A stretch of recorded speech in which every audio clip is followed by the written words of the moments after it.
Assalamualaikum dan salam sejahtera. Perdana Menteri Datuk Seri Anwar Ibrahim mengarahkan projek Tempatan Banjir yang diluluskan oleh kerajaan terdahulu bernilai RM7 bilion tidak diteruskan dan akan diteliti semula. Menurut beliau, ini kerana kelulusan diberikan tanpa proses tender secara teratur dan melalui rundingan terus.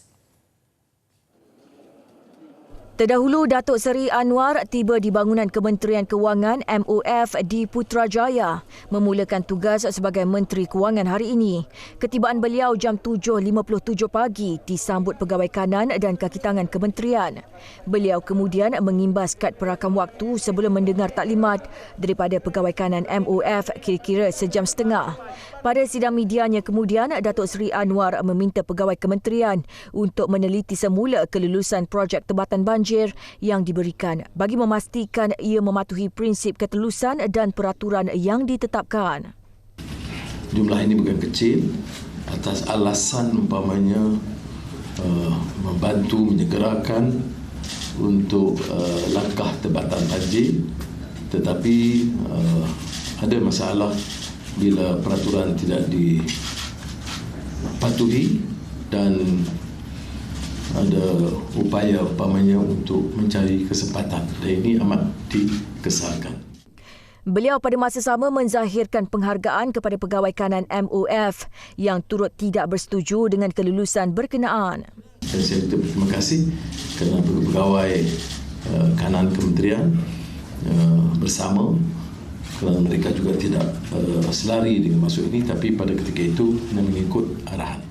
Pada pembentangan bajet 2023, kerajaan memperuntukkan RM15 bilion bagi rancangan Tempatan Banjir RTB hingga 2030 sebagai strategi jangka panjang menghadapi perubahan iklim di seluruh negara. Menteri Kewangan ketika itu, Datuk Seri Tengku Zafrul Abdul Aziz berkata, sebahagian besar projek pada tahun depan akan dianugerahkan dengan anggaran perbelanjaan RM700 juta di bawah RTB. Antara projek utama yang digerakkan adalah pelaksanaan projek empangan sabur bernilai RM562 juta di 46 lokasi seluruh negara bagi mengurangkan risiko banjir puing dan banjir lumpur seperti tragedi di Baling, Kedah. Sementara itu, Timbalan Presiden PAS Datuk Seri Tuan Ibrahim Tuan Man berkata sebagai Menteri Kewangan, Datuk Seri Anwar sepatutnya mengetahui bahawa rundingan terus kepada projek Tempatan Banjir yang perlu disegerakan bukanlah satu kesalahan perolehan. Beliau yang juga bekas Menteri Alam Sekitar dan Air berkata Datuk Seri Anwar tahu banyak projek kecemasan perlu disegerakan bagi mengurangkan bencana lebih besar dan mendapat kerugian lebih banyak. Dalam satu kenyataan, beliau berkata projek rundingan terus terpaksa dilakukan khusus membabitkan bencana seperti banjir. Namun ia mesti mematuhi prosedur kewangan ditetapkan.